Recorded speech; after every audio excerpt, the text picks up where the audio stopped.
There is one thing that can rob you of your labors in the spirit. It is for you to ignore that there is, first of all, no demand from you to do anything, to deserve anything in God. You will have to have it as a fundamental revelation. When you are on the 4th day of your fasting and you are feeling as if you are now doing the things you have not done before, let it occur to you. If you are struggling with it, say it with your mouth. If I finish this fasting, you didn't do anything, I'm okay. Your love is enough for me.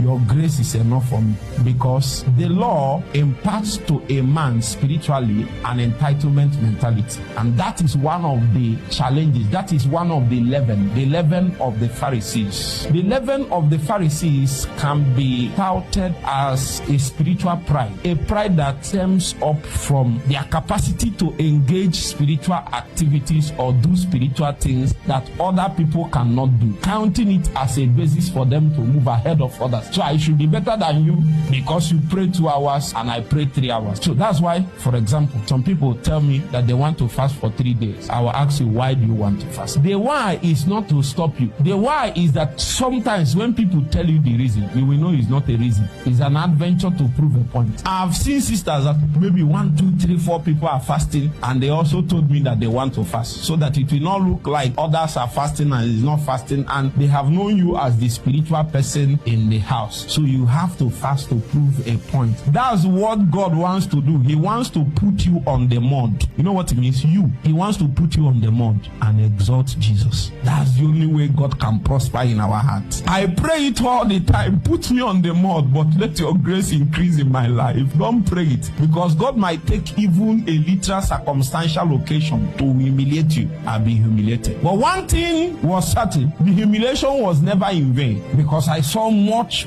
more grace manifested in my life. This teaching test, it stands as a test. This one I want to do now. Where am I doing it? That thing in itself is not wrong, but the hand of the flesh of self cannot handle it, and that's what Satan knows you don't know. All these things are judged in your heart and subconscious. That is where it is tested as passed, and that is where it is tested as failed. And if you now fail the test of the inner man, the rest is a waste. So people will come and say, Kai, this guy, he can pray. Thank God, me too, I can pray. So I can tell you some things and you need to hear me. Your labors in prayer will finally count as much as you think. Not just because of the passage of time, but because of your grip of the gospel of grace. That's how it's going to work. I'm not saying you should stop prayer. You should pray more. But downside in the foundation, you are like a man crying out for help in such a way that my prayer of 10 hours does not qualify me for something in God, but is crying out for God to at least consider me to stand. Even if you finally did not give me anything, consider me, show me mercy, consider me.